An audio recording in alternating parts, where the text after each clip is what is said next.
best thing about a road trip is road food. Oh my God. That's amazing. Oh my God. Good. From roadside barbecue with an Asian twist My lips are kind of on fire right now. to Creole Caribbean cuisine. Oh, that is so good. Out of this world. Overbite your appetite. And a country star's back road breakfast. Probably your caloric intake for the day, but awesome. Pile it all up in a big pile. I mean, what do you say? Pull over and fill up. On the highways and byways of the South, the classic roadhouse cuisine is barbecue.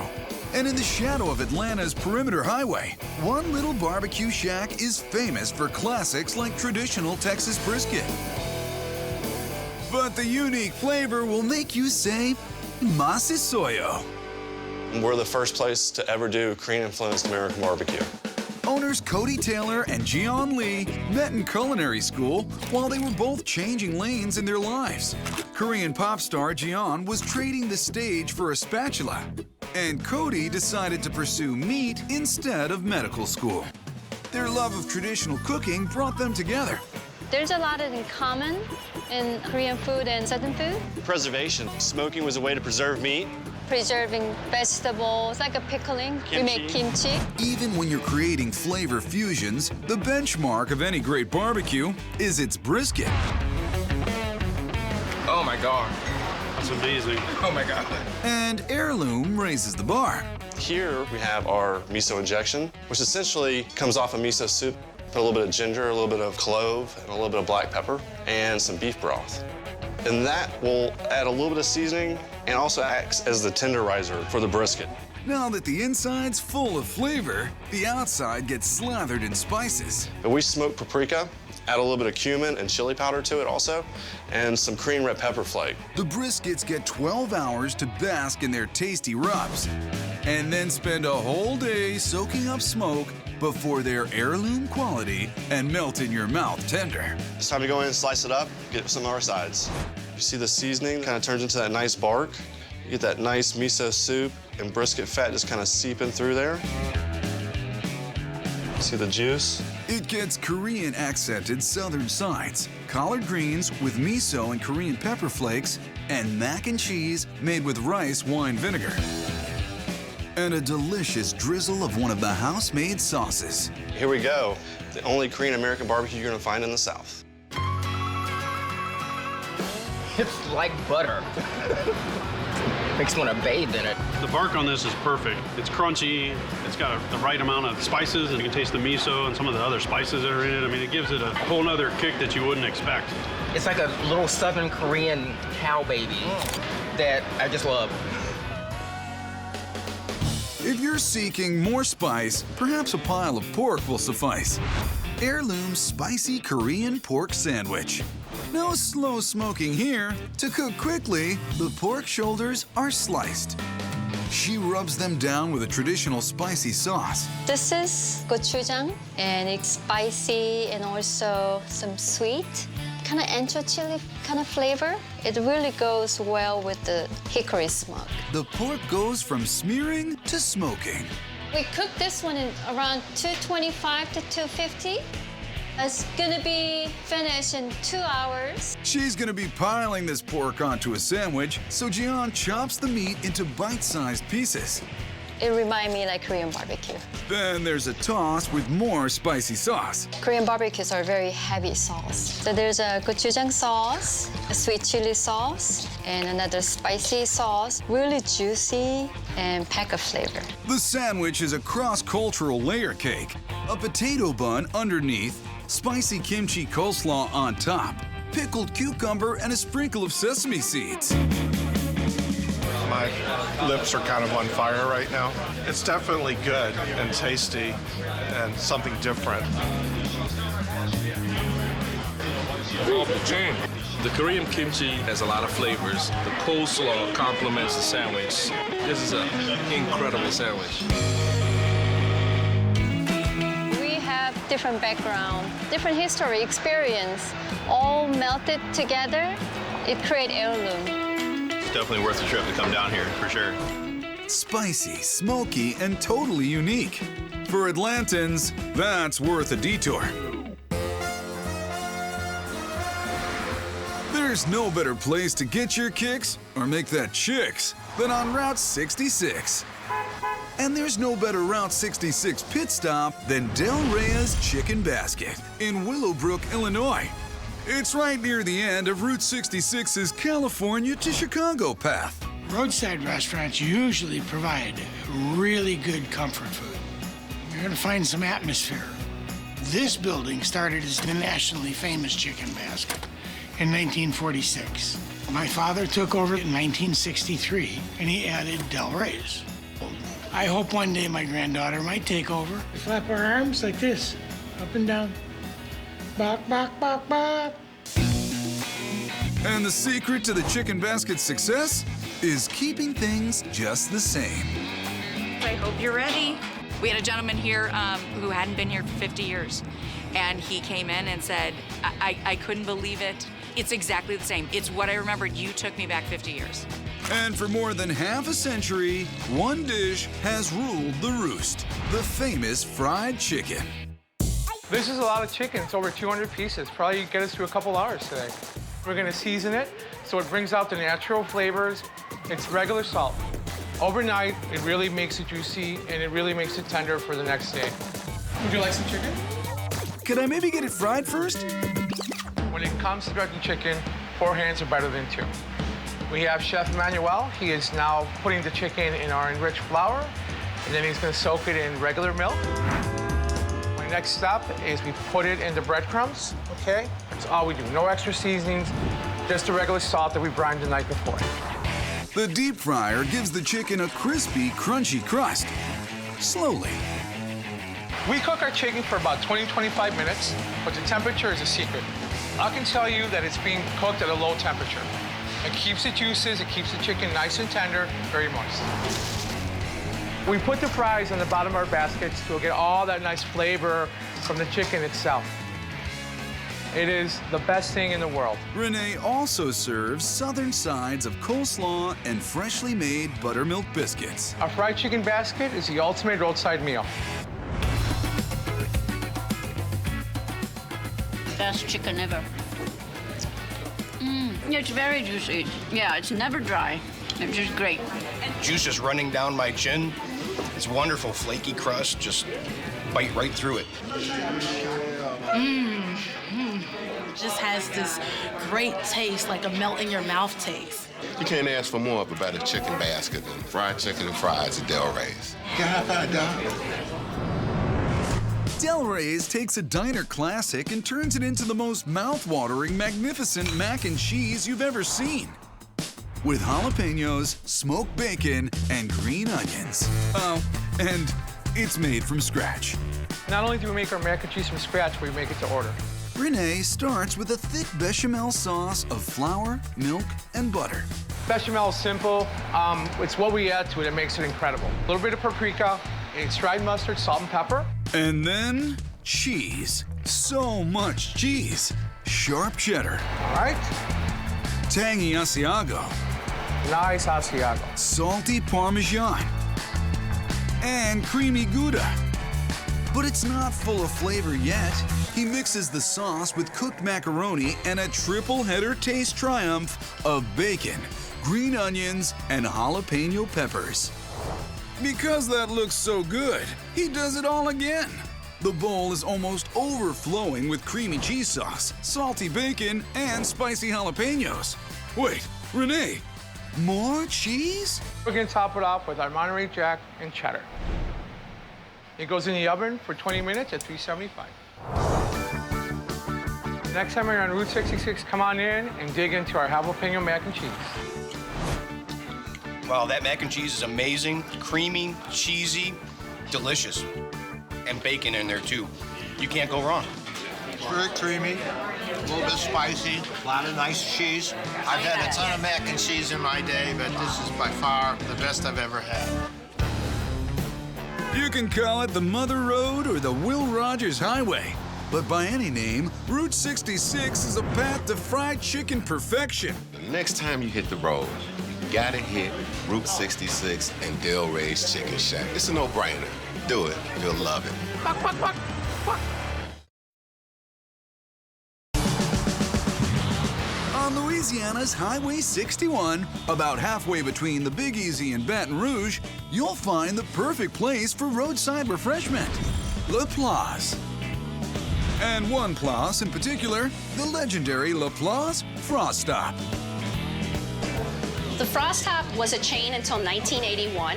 My grandfather built this in 1958 as an investment. My dad took over in 73, and he put me to work when I was 9.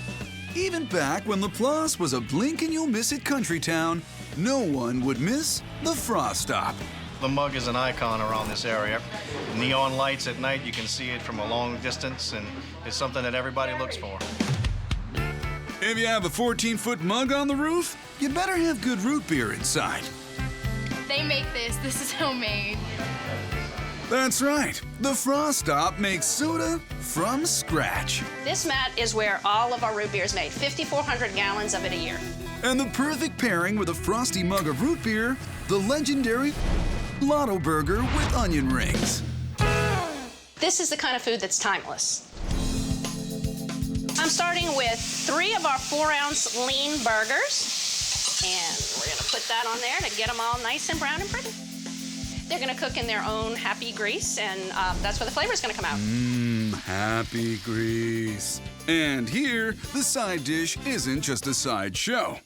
We're home of the Lotta Burger and Frosted Mug Root Beer, but the onion rings are really the biggest hit. First, you put them in ice cold water. It helps to make the onion rings crispy. And the seasoned flour, it's wheat flour with all sorts of seasonings, turmeric, and all sorts of good things. Double dredge, and then we're gonna put them into the fryer. The name Lotta Burger means just that. It's a whole Lotta Burger. And first thing we're gonna do is put our signature mayo mustard sauce, some nice crispy onions, lettuce, tomato, 3 pickles, and then we're gonna put the nice burger, and just like that. Nice move. I've done this before. I've done this since I was 9. And now it needs onion rings. We have Lotta Burgers and onion rings, and all we need is a frosty mug of root beer. You gotta try this. Well, when I was about 11 or 12, I came in, placed that order for that first Lotta Burger, and it was delicious, and it's still delicious. It's always cooked perfectly, and I love the fresh vegetables, the tomatoes and the lettuce, just the right amount of mayo. This is, of course, my favorite. This is why I've been coming here for 60 years. Onion rings, Frost Stop's onion rings. It is the best onion ring, hands down, in North America. You know, when you bite it, it's got that crispiness, the onion's fresh. When I get the onion ring en vie, you gotta come to Frost Stop. Sorry, you're what? En vie. That's Cajun for craving. You get an en vie. Well, if you've got an envie for Louisiana's signature sandwich, the po' boy, the Frost Stop's po' boys are just as ginormous as the burgers, like the barbecued beef and sausage. What makes our barbecue beef and sausage po' boy so special is we make our barbecue sauce in-house with 16 different ingredients, from Worcestershire sauce to mustard to ketchup to every other, well, 13 other ingredients.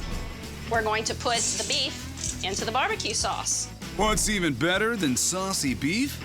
Deep-fried pork sausage. Those are Varon sausage. It's all pork sausage. It's a smoked but mild flavor. It still has a little kick to it. They come together into a saucy, spicy sandwich. We're gonna put some nice barbecue beef on here, like that, and then add some sausage. That's some meat. Our barbecue beef and sausage po' boy. Double the meat, treat yourself.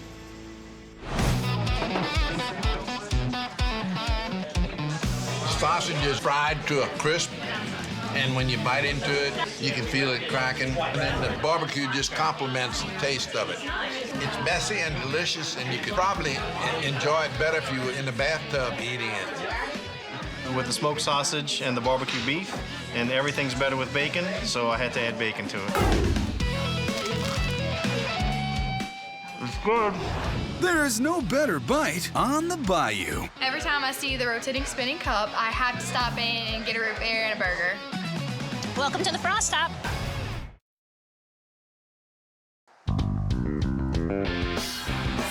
We're gonna make a stop at a culinary crossroads where Creole, Caribbean, and comfort foods merge.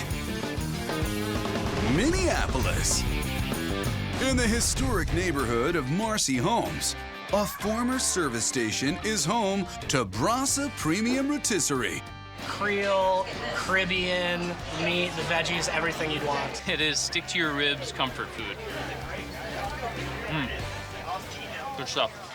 Owners Alex and Margot Roberts were inspired by flavors they found on their travels. Little places in Mexico, Dominican Republic, Puerto Rico, these little tiny roadside places that are just timeless and are just delicious. That inspired Brasa.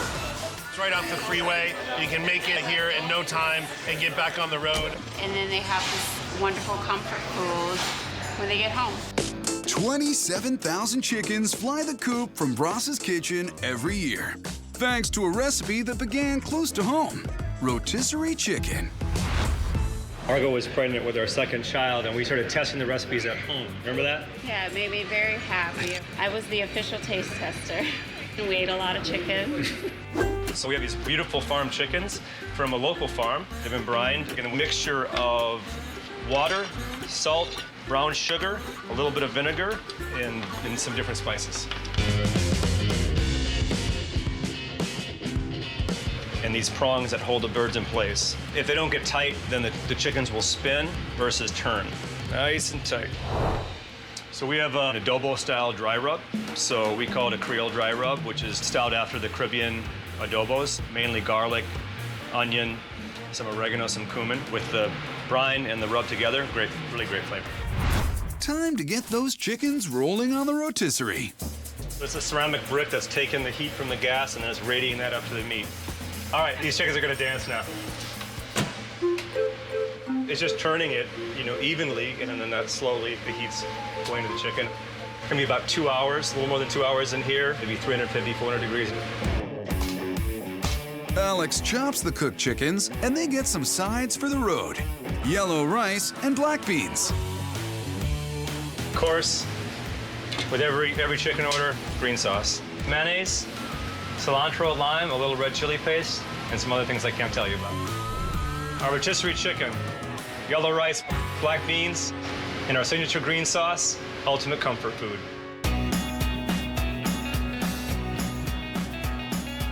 The chicken is out of this world. I could eat it all day. It's moist, it's got great flavor, and you taste the flavor all the way through. Oh, everything looks so good. I love how the skin is so crispy. It just melts in your mouth as soon as you eat it. Juicy, so many flavors, but not overdone. This is perfect. This green sauce is addictive. It's all over my chicken, and I'm gonna pour it all over everything else pretty soon. You can eat it straight. I mean, it's so easy. Just to eat that stuff straight there, right?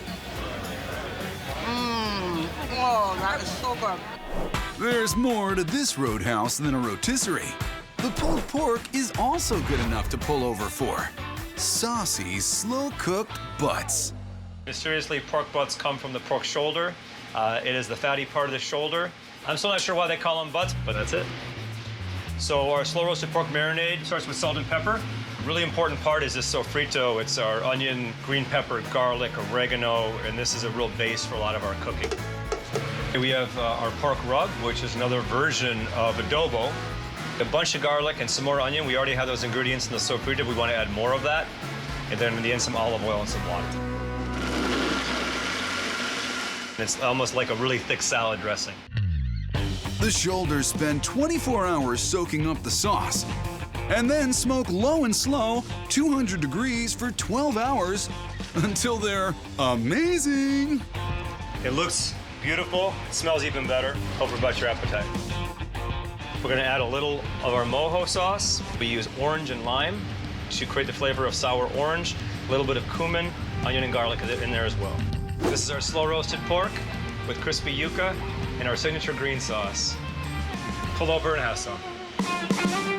It is so good. I've been cooking this for 10 years here and eating it for 10 years, and I never get tired of it. It is absolutely delicious. The slow roasted pork is juicy, flavorful, not overdone with spices. The seasonings they have on it, the moistness to it, it's delicious. You can really taste like the lime coming out of it, and it pairs really well with the green sauce and the yuca there. The mojo sauce has got this a little bit of tartness, but then it has that kind of rich creaminess from the garlic. It's really, really tasty. When you have a comfort food craving, pull into Brasa Premium Rotisserie. Taste one bite of this food. It's going to make you feel like you're at home no matter where you're from.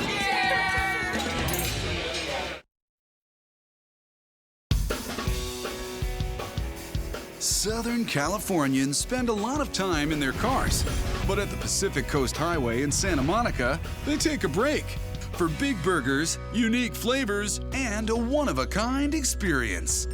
It's not just a restaurant, it is a roadside attraction. Patrick's Roadhouse is just a fun, quirky little place, like on the side of PCH. This is what good food should be all about. Like, part of the community, been here forever. Bill Fischler started this place. They asked him, why did you paint this building this color? And he said, you're talking about it, ain't you? My father ran it from '73, from the time he opened it, and he was clearly the entertainment. He would sing opera. I'm now the entertainment, but I do not sing opera. The only thing more memorable than Patrick's facade is its food, like the best-selling Clover Burger, with a surprising spread, peaches. Let's make some burgers. Half-pound Angus beef burgers. Here we go. Salt and pepper. I'm not telling you what this is. All right, I'm gonna tell you what it is. You ready? Yeah. It won't come out, sorry. This has been a secret for 44 years, and the only one who knows the secret is the guy who's been working here for 44 years. The crust on the Angus beef always looks like this, a little bit dark, and it adds such a nice flavor. It's just incredible. We're gonna add hand-cut sharp cheddar cheese. The potatoes arrived this morning. They come from the local farmers just up in Ventura. Drop them in about 5 minutes. They come out golden brown, tasting incredible. What we do is we're going to start with the glue. The glue is peach preserves. Believe it or not, the taste of the meat and the peach preserves, that savory and sweet taste in your mouth, you just want to savor it forever. These are freshly cut red onions. Now we're going to do a little lettuce. You have tomatoes on the top bun right here. What's missing on here? The burger. Ouch, that's hot right there, thank you. Who doesn't love crispy bacon? There we go. And of course it oozes out the side, but that's just the way it is, okay? When you cook a good burger and it doesn't ooze, forget it. This is Patrick's Roadhouse Clover Burger. Take a bite. It's so good, you gotta get here and try this. It's fantastic, honest to God. Forget it, this one's mine. It melts all together in your mouth and keeps you wanting more. You have cheddar on it, the patty's cooked perfectly. You get what you want in a burger and a little extra. You'll notice I didn't put any ketchup on it. Our hot sauce, it doesn't need it. They say they're the best burgers in LA. Not even close. This is amazing. So is the menu. I can't think of another roadhouse that serves a patty with peaches and a taste of Old England. Fish and chips. The only way to make fish and chips, and my father figured this out, is to have wild-caught Icelandic cod. That's all we use in our fish and chips. If it's not available, we don't make it. The English people come here and they go, listen, don't tell the Queen that it's better at Patrick's Roadhouse than it is in England. So in the beer batter is flour, light beer, Mexican oregano. We're gonna dip the cod into our beer batter. Nice thick coating right there. And then, give it a little bit more. Oh my God, that feels so good. I want to bathe in that. Here we go. We're gonna do 1, 2, and 3, and we're gonna drop it right there. Don't put your fingers in there. It only takes about 10 minutes for this catch to get crispy. Of course, what's fish and chips without tartar sauce? All right, we'll put that over there. Right on top of the fried. Look at that. Is that beautiful or what? So look, Here it is, our beer batter fish and chips. This is the real Roadhouse experience. Notice how it steams when you open it up? Just beautiful, moist. I mean, the color on it is translucent. I don't want to put it down. I want to keep eating it. It's delicious. It has a good spice in it and homemade tartar sauce. The beer batter on the outside keeps the fish fresh and tender inside. I'm not kidding you. It's the crunchiest thing that I have ever ate. Every epic road trip takes a turn for the unexpected, and you can count on surprises when you pull into Patrick's. Aside from the fact that the food is really good, you meet really interesting people here. Your bucket list. Santa Monica Pier, Hollywood, Patrick's Roadhouse. This is an experience that you will never forget. There's nothing like a country road to take you home or carry you to a country kitchen like you'll find tucked away in Columbia, Tennessee. Marcy Joe's Meal House and Bakery is on Highway 431, 40 miles south of Nashville. It's, part of the old Nashville highway, and that's where the best places are. They're on the old highways. If you stay on the interstate, you're never going to run across a place like this. It looks like a yard sale crew up here. No offense on your decorating stuff. Marcy Gary and her brother, country music star Rory Feek, opened the Meal House in a rickety old mercantile with Rory's late wife and singing partner, Joey. Y'all come on in. My wife was the baker. Yep. And you did all the cooking, and I did the plumbing and electricity, which is why it looks so terrible and doesn't work. The showstopper at Marcy Joe's is Rory's overall breakfast. It's kind of a country mismatch of a bunch of things because I am a little bit of a mess. And people love it because it comes from Rory, and then it's the overalls because that's all he wears. These are our angel biscuits that we make our Rory's overalls with. They have flour, sugar, salt, and shortening, but what makes them heavenly is buttermilk and yeast. And this is what makes them fluffy and beautimous.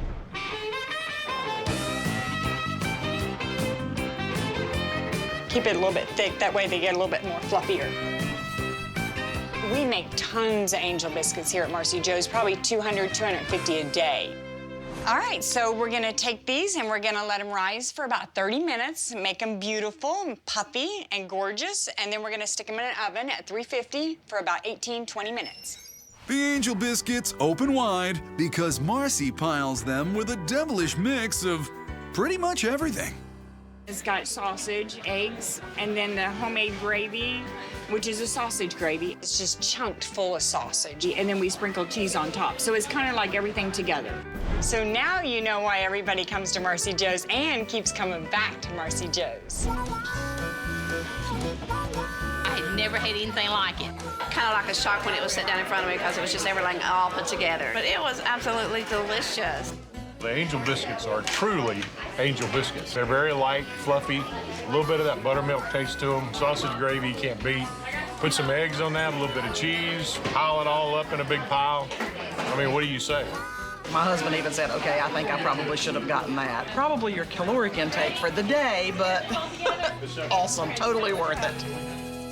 Angel biscuits aren't just for overall breakfasts, they also make pillowy pecan sticky buns with a surprise inside. Always tell people that they're changing lives and then changing hips at the same time. You get the pecans in the pan. You're gonna take the melted butter and the syrup and you're gonna pour them right over top the pecans. Each biscuit is stuffed with a surprise, cream cheese coated in cinnamon sugar. And then we're gonna stick it in some melted butter, put it back in the sugar, and kind of stick it back into the bun pan. These go in the oven at 350 for about 30, 35 minutes. They come out ooey and gooey and oh so good. Marcy Joe's pecan sticky buns, you can't beat them. People tend to take shortcuts with sticky buns that they make nowadays. There's definitely no shortcut to that sticky bun we had this morning. I did not know that it was actually the biscuit that I was eating with my gravy over. But with putting the cream cheese in the middle and the pecans around, it just made it delicious. It was marvelous. Both the kids loved it. I loved it. We had a hard time sharing it. Don't worry, kids. There are plenty of sticky buns to go around, but there's only one Marcy Joe's Meal House, and you'll have to hit the road to try it. It's that small town, Southern charm, good folks. It represents a lot of the good things about Southern hospitality.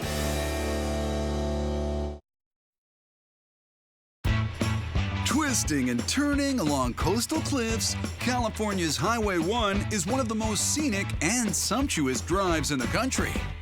South of San Francisco, in the quiet town of Half Moon Bay, you'll find a great spot for a dining diversion. Hop on the train to Tasty Town. It's so cute! The little caboose. And it says Dad's Luncheonette, so immediately the name brings a sense of home, and you're curious. Oh, thank you. Chef Scott Clark is the dad of Dad's Luncheonette, and his partner Alexis Liu is the mom. Our daughter was the inspiration for Dad's Luncheonette. Scott had a really hectic schedule, and we didn't get to spend much time together. Once she came into the world, our priorities changed. Scott switched from his fine dining focus to food that was more family-friendly. We want this place to be somewhere that everybody can bring their kids of all ages. I'd say the menu is concise. There are 7 items on the menu. We try to incorporate the community in Half Moon Bay as much as possible.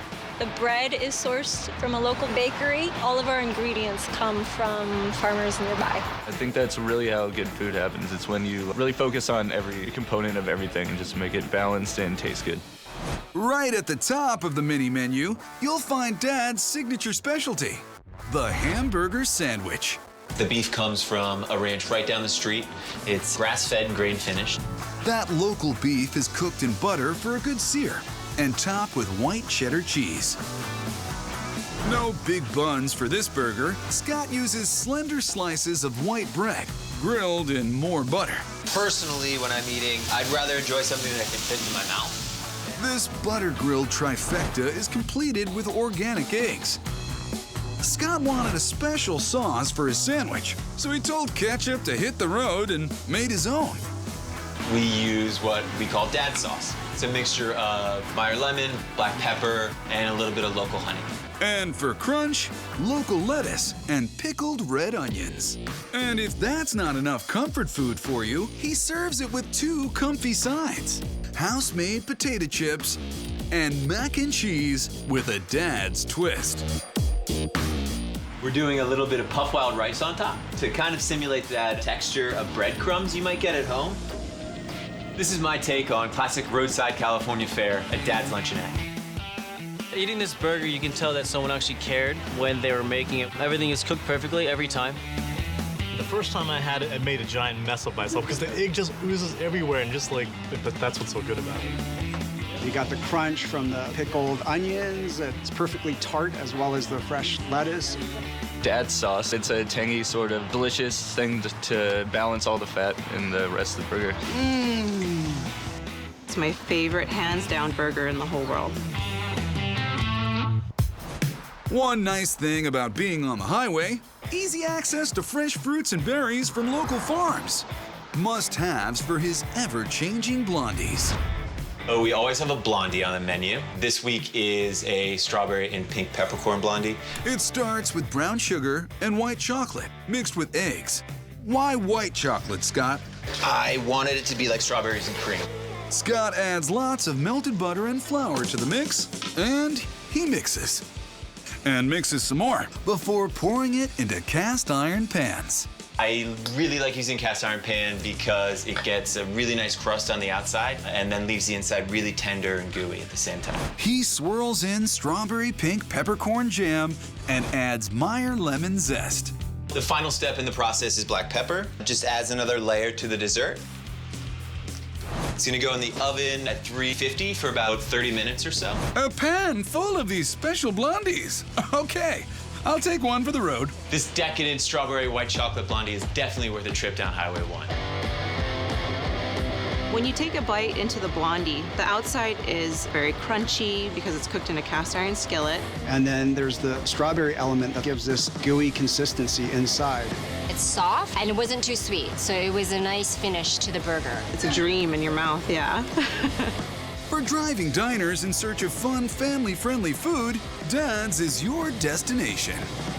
It's kind of the quintessential American experience. You know, you drive up and you get good food, friendly people. The menu may be small, but the food has big flavors. Just ask this satisfied customer. This is what happens when you put down a burger, a blondie, and a mac and cheese.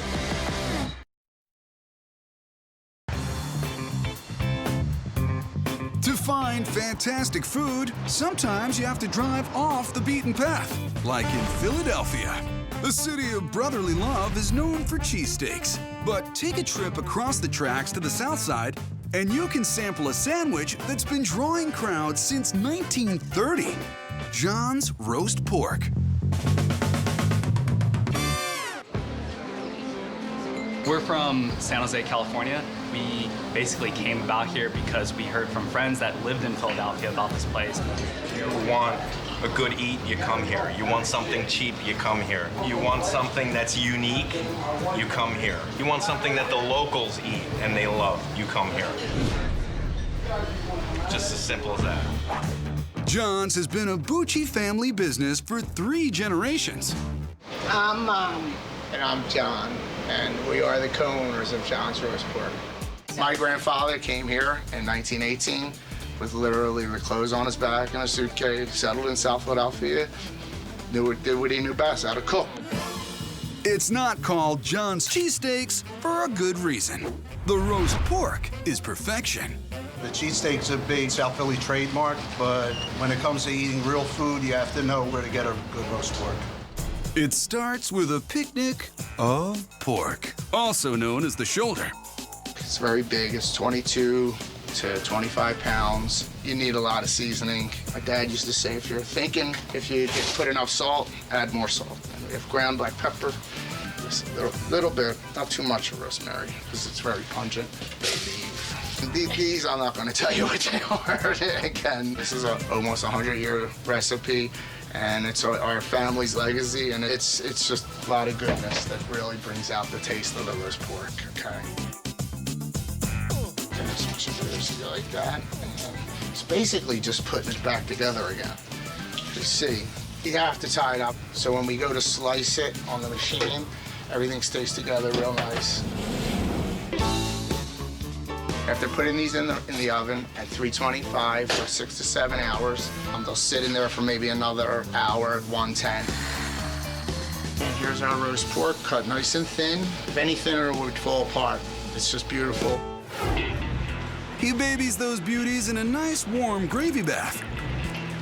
Put a layer of sharp provolone on the bottom. This is the pork gravy, and then we put a little spinach on it.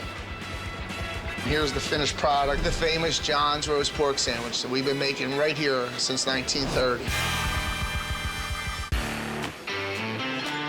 The meat actually has like a nice peppery kick to it, which I love. We're originally from North Carolina, and I was never expecting Philly to have amazing pork like this. Sharp provolone really gives it that edge and that kind of like oomph that you need in a sandwich. Gravy they put on is really adds to the flavor of it. I mean, it really does bring everything together. I would absolutely drive from Florida to Philly to get a roast pork. As a matter of fact, I did drive from Florida to Philly to get a roast pork. After a long drive, one might not be enough. So John serves his own meaty, cheesy version of Philly's signature sandwich, the cheesesteak. People always ask me, what differentiates your cheesesteak that makes it the ultimate cheesesteak in Philadelphia? And the main thing I think is, do we just make it fresh? Here's our Spanish onions. We put them down, add a little oil. And then here's our loin tail, which in my opinion is the best for sandwich steak. And so what we do is we put a little onions from the bottom on top. This way when you flip it, the hot grill doesn't burn the steak. I'm adding American cheese, and I think American cheese is the best because it's creamy, has a great texture. We fold the cheese in almost like it's a pocket, so you'll have cheese and steak all around. So then you go to the roll and you scoop it out real fast.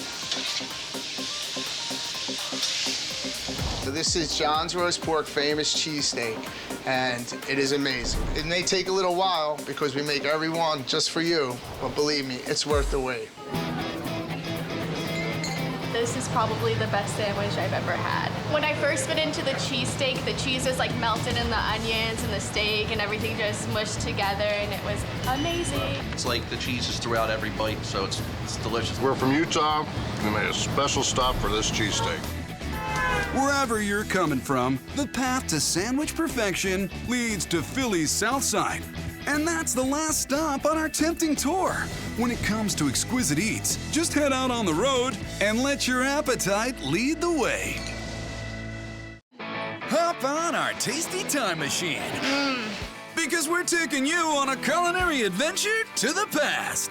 This is out of sight.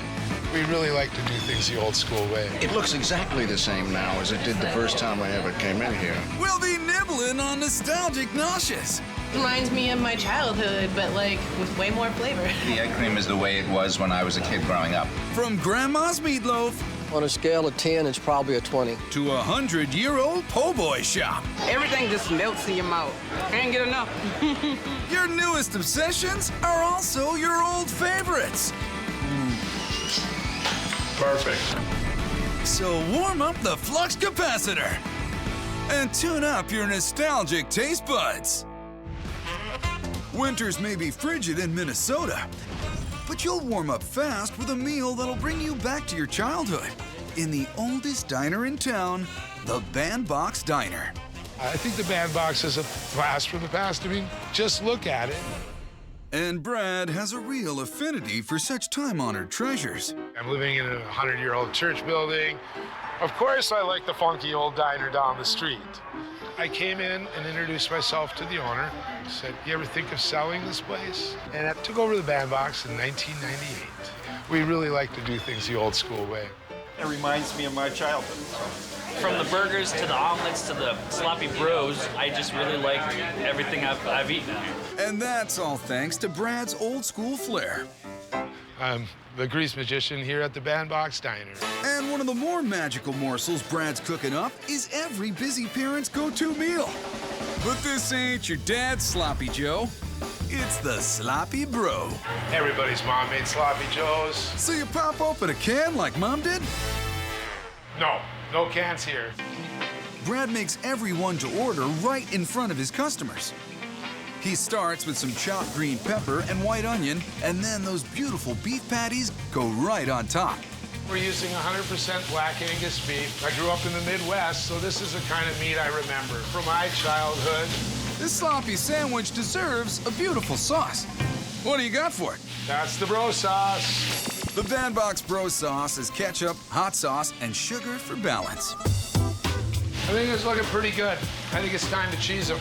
There's only one cheese good enough for this sloppy bro, and that's classic yellow American. And when it's time to bun the bro, things get a little, well, sloppy. A little bit sloppy's okay. The messier a sandwich, the more they like it. We have a hybrid here of an egg bun and a brioche bun. The sloppy bro is no lone wolf. Brad serves it with a side of thin-cut fries. We're using our red potatoes for our French fries. They're looking great. Nice and golden brown. These fries get a good shake of salt, pepper, and paprika. Sloppy bro beats a sloppy Joe any day. It's sloppy, but good. That's delicious. It's just spicy enough to make me sweat. It's comforting, but better than my mom's. The bro sauce is a taste sensation you've never had before. It's amazing. It reminds me of my childhood, but like with way more flavor. Brad's got more than one throwback burger on the menu. And this next classic is the patty melt. I loved patty melts when I was a kid. What more could you really want? It's like a mouthful of memories between two slices of bread. After I flip the bread here, I like to throw the cheese on because the hot bread will help start melting the cheese. Two cheeses, Swiss and American. There's something about a Swiss cheese that's kind of old-fashioned. It's kind of a dad cheese, you know? While the cheeses are melting, Brad drops sliced white onions on the patties and lets them caramelize. Once we get about halfway through cooking, I only like to flip once. Well, this morning I'm making a couple patty melts. One for me, and one for me. Come on, you gotta share. Or maybe not. He cuts his patty melts on the diagonal, just like his mom used to. And some house-made fries to round it out. Here's our patty melt. Make you feel like a kid again. Do I look eight? Best patty melt I've ever had. I like everything from the crisp crust of the bread to the beef, and there's 2 cheeses. My favorite part about the patty melt is how sweet the onions are. I'm the patty melt king. I pretty much eat patty melts every day, cook real juicy beef. I gotta eat some more of this patty melt. The Bandbox Diner has been serving up old school fare for 80 years, and customers will be eating up their classic creations for a long time to come. The Big Easy is known for music, Mardi Gras, and food. And in Mid-City New Orleans, you'll find Parkway Bakery and Tavern. It was first opened in 1911 and is the oldest family-run po' boy shop in the city. When you roll in Parkway Bakery, you're doing the same thing them guys was doing 100 years ago. I mean, this place has not changed. The Timothy family had it from the 1920s all the way until 1995. The guys were getting old. They put it up for sale. Luckily, my uncle bought it to make it a tool shed. Something gave him a calling to open this place back up. And now I have my mother, I have my brother, I have my sister, and I have my whole family that keep this place going. And it's gonna keep going long after I'm here. It's old style. You feel like you got thrown back 50 years into the past. It is truly Mid-City. It is uniquely New Orleans. Every time we're in New Orleans, we definitely make a stop here. The food is amazing. Hey! And the dish that people keep coming back for is the classic roast beef po' boy. The New Orleans roast beef sandwich is like your grandmother's pot roast, right? It's just falling apart. Justin uses a chuck roast because all that fat will melt down and mix with the seasoning and gravy for some unforgettable New Orleans flavor. We just season it with salt, pepper, parsley, onion powder, garlic powder, and we know what our grandmother's roast beef tastes like. A roast beef po' boy is all about the gravy. And this gravy has onion, parsley, garlic, and whipped mushrooms. This thing, you don't have to watch it, you know? You just walk away from it, go to sleep, come back the next morning, it's done. This really psychs me up because this is what dreams are made of. We're gonna start with the mayonnaise. This po' boy gets fully dressed with lettuce, tomato, pickles, and Swiss cheese. And then, this is that roast beef that we've been dreaming about. I put it in the oven, I dream about this when I wake up. My dream comes true, baby. But it would be a nightmare to serve it without a side of cheese fries. I turn an average fry into the dopest concoction you can ever imagine. One blanket of Swiss just isn't enough. You gotta layer it because, you know, cheese fries are meant to be cheesy. After they get covered in cheddar and sent to the broiler, we're about to make a mess. Justin piles on roast beef, dripping with flavor. You know, I wish you could smell it and I wish you can taste it, but I'm glad you're not here because I'm gonna smell it and taste it. This is the same gravy and the drippings that we cooked in. Look at this thing. How am I gonna eat this without getting messy? Well, there's almost no way. How do you eat it without losing half of it on your shirt? I can't do it, and personally, I don't care. I wanna take a gravy bath. We ain't playing around. Look at it oozing out. That's what it's about. Welcome to New Orleans, baby.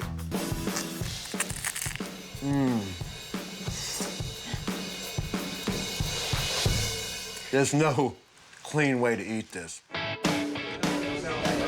Elbows on the table. Elbows on the table. We just went right in. The bread is soft, the meat's tender. It's got a lot of flavor. Very crispy on the outside, tender on the inside. Absorbed a lot of the gravy. That's very good. The roast beef at Parkway Tavern is just as good as my mom's.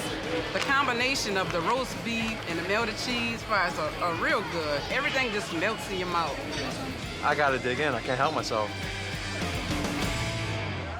While the roast beef is a classic, New Orleans is known for its shrimp. And Parkway's Golden Shrimp Po' Boy really shines. When it comes to the shrimp po' boy, size matters. And here at Parkway, we use big white Gulf Louisiana shrimp. These shrimp get a coating of corn flour, salt, pepper, and a hint of cayenne. And we shake this little bad, do a little dance right here, and there it is. When this bad boy comes out the fryer, it's gonna be off the chain. This shrimp's gonna dance in your mouth all the way to your tummy. It's gonna be yummy. Then cue the music, and let's hit the disco. Rub-a-dub-dub, fried shrimp in the tub. It's about to go down. Now we're gonna put the remoulade sauce on. This combination of tartar, cocktail, and hot sauces is gonna make your tongue dance with delight. All right, so we're gonna flip it. This is the tricky part. Boom. This is a New Orleans shrimp po' boy the way things should be done. A blast from the past. It's a monster of a po' boy. Oh my God, shrimp everywhere. These are so stinking good. The shrimp are perfectly coated and seasoned. It's perfection in a bun. This po' boy is the grand of shrimp po' boys. The shrimp is great. They're nice and juicy, tender. They're seasoned well. Can't get enough. You gotta come to New Orleans, and when you come to Parkway, the building's gonna give you a big hug and bring you in, and then we're gonna set you down at the bar, we're gonna slide you an ice cold beer, and we're gonna give you a nice warm roast beef sandwich. You might even see me. That's worth something. We're headed to Chicago to check out an old school Jewish diner. It's very nostalgic. I feel like I'm brought back into a different time. Among the museums of South Loop, Chicago, is a virtual museum of old school diners and delis, 11 City Diner. 11 City Diner is an old school diner, delicatessen. We've got a 1961 soda fountain. Then we've got the candy counter. And there we've got some of the old school penny candies. It automatically brings you back to that time. I don't care how grown you get, when you see candy, you start smiling. It's just very nostalgic. I feel like I'm brought back into a different time. Growing up eating Jewish food, it feels like home. The portions are huge. They're enormous. And this place is full of edible nostalgia. But I think it's not reinventing the wheel. I was really inspired to put out a menu, incorporate a lot of the old traditional fare when delicatessens first started to be on the rise so many decades ago, and make a giant sandwich that makes your eyes go, ah. Growing up in a Jewish family, Bradley got his love of food watching his mom and aunts cooking together. It was like this big thing that everyone did at all the holidays. I learned an appreciation for the love people put into making the food. One dish that you'll want to devour as soon as it hits your table is a plate full of deep-fried nostalgia. It was originally inspired by these Chinese restaurants that would pepper the north side of Chicago in the 60s and 70s. And there was this big revival of these Polynesian appetizer dishes where everything was fried. So it was only fitting that when it was my turn to open up a diner delicatessen, I did my version of the poo-poo platter. Bradley's includes two Jewish staples, kreplach and latke. His latke starts with about 20 pounds of shredded new potatoes. We're adding in our seasoned mixture of granulated garlic, onion powder, little salt, little pepper, shaved Parmesan, parsley for color, and a little secret ingredient we call love. What we kind of like is more of a hand-pounded potato. Gives us the right consistency as we form those patties. Now is the right time that we're gonna bring those eggs into the mix. He also adds Japanese breadcrumbs to help bind the latke and give them some crunch. I'm happy with the texture now. If it's too thin, it's gonna fall apart. If it's too thick, it's not gonna cook all the way through. Ooh, look at that latke. We're gonna hold it up, and if it sticks together, we're good to go. Boom, perfect latke. He also makes some kreplach, which is kind of like a Jewish dumpling. Ask me about my kreplach. Okay, tell me about your kreplach. We use a thick pastry, and we're using a braised brisket inside of it. He coats each piece of pastry with an egg wash to help seal in the filling. When biting into a kreplach for the first time, if you've never had one, it's got this crunchy outside, it's got a doughy, slow braised brisket on the inside. Who doesn't like kreplach? Raise your hand. It is time to pinch. All right, so now that we're all pinched off, it is time to boil and fry. The latke and the boiled kreplach go for a dip in hot oil. All right, we're looking good. These golden girls get served with sour cream and applesauce for dipping. Kreplach is stuffed with a bunch of brisket and it's delicious. The latkes are really crispy outside, soft inside. Really good. It has a nice crisp to it, but when you bite into it, you can really taste the smooth potatoes, which is really good. It's addictive. It's very addictive. I'm pretty sure I could get addicted to deep-fried meat and potatoes, too. This is out of sight. But at 11 City Diner, you've got to try the dish named after the owner. It's Reuben's Reuben. When we decided to do our Reuben, it was only natural that we thought we should combine both our corned beef and our pastrami. The seeded rye bread is the first to hit the griddle and gets a coating of souped-up Thousand Island dressing. The corned beef and pastrami is already cooked, so we're not really cooking, we're really bringing the meat and the sauerkraut up to temperature. Sauerkraut's where the whole Reuben kind of comes from. This Reuben is served open-faced with a layer of melted Swiss cheese on top to bring all those flavors together. Yeah, it is absolutely plating time. I'm very happy. After a sprinkle of paprika for color, he plates with a side of fries and a half-sour pickle. This is the Reuben's Reuben. If it's possible to be in love with a sandwich, then this would be one of the sandwiches I'm in love with. And Bradley's not the only one crushing on this beauty. My mouth is watering right now. I want to dig into it. I don't know what to eat first. I know, right? Ooh, that is good, Curl. It's good. The great thing about the 11th City Diner is I don't have to decide between pastrami and corned beef. It just melts in your mouth. Look at that cheese. It's holding everything together. 11 City Diner is dripping with the classic taste of yesteryear in a restaurant filled with nostalgia.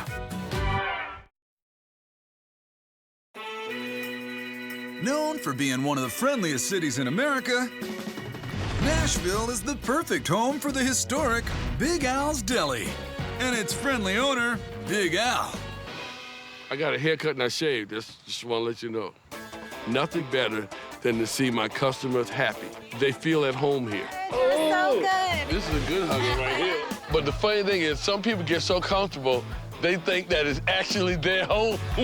Al is one of those new friends that feels like old family. It is like you're showing up at a friend's house. A friend that you're excited to go to because the food is always so good. A lot of my customers tell me that it's like a blast from the past. It reminds you a lot of Grandma's kitchen. My grandmother made great fried chicken and green beans, and that's some of the best food that Al does. I'm just right in the middle of a residential neighborhood. This building has been here for over 100 years, and I live right behind Big Al's Deli.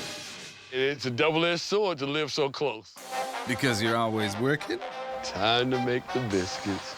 Just put one foot in front of the other. And those biscuits go great with Big Al's hot chicken. I like anything hot and spicy. That's my taste buds. The first layer of heat is with ghost pepper and cayenne pepper. More big flavors are added, like granulated garlic and Cajun seasoning.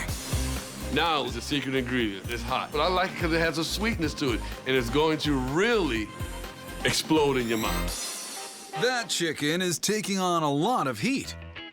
And after a quick flour dredge, it's ready for the fryer. My portions are big, so you're gonna get 2 pieces of chicken.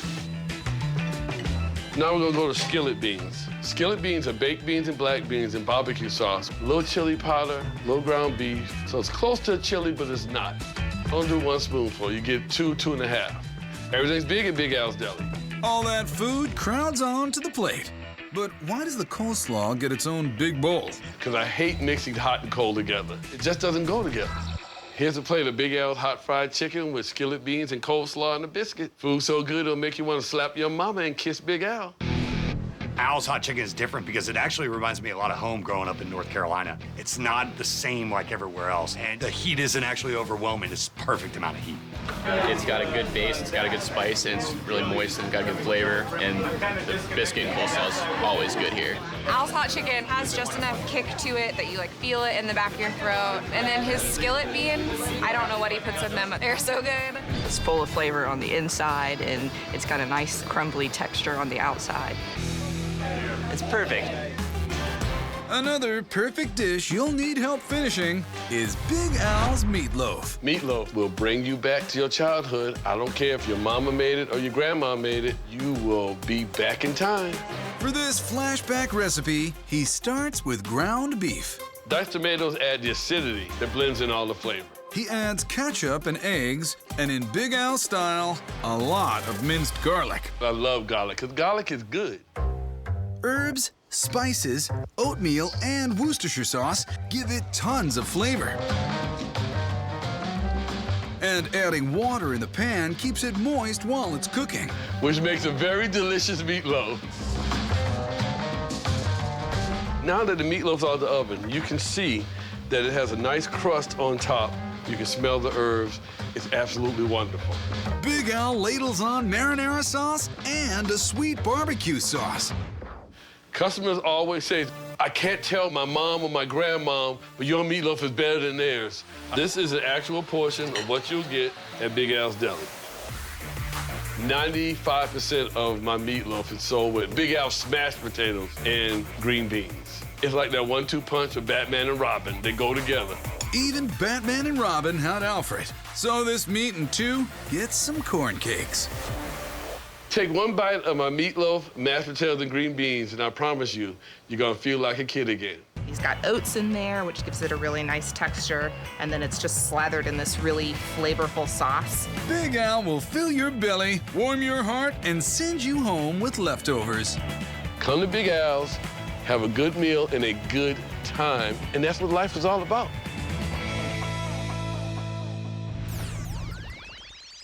With its cable cars, brick streets, and open-air market, this foggy city feels like a throwback to simpler times. And in the heart of San Francisco is a cafe serving treats that will transport you. We're stepping back in time to the 20th Century Cafe. It's a cafe inspired by the cafes of Budapest, Vienna, and Prague. Once I had been to the cafes and seen the culture, I was like, I've got it. This is my new life. She took that inspiration and transformed an old laundromat into an old-world oasis for her customers. When you walk through the door, you are transported to another time and place. Really feels like a blast from the past. Everything from the lighting fixtures to the food itself.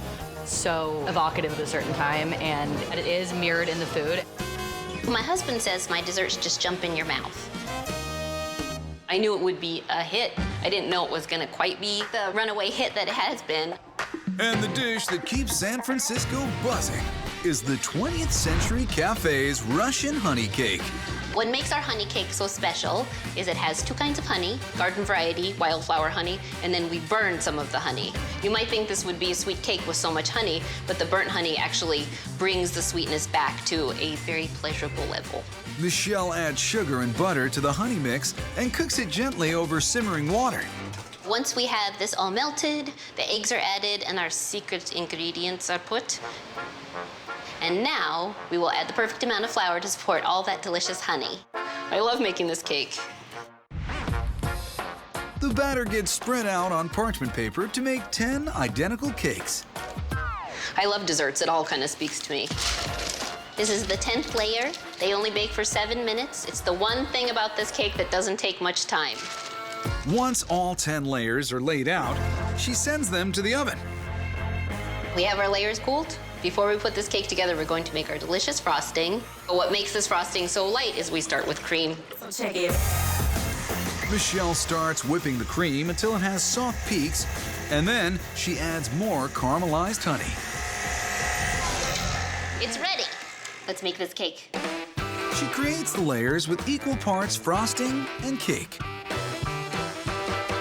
Once the cake is frosted, she sprinkles on crumbs that she prepared from the same cake. Okay, Here we have 20th Century Cafe Russian honey cake to transport you to another place in time.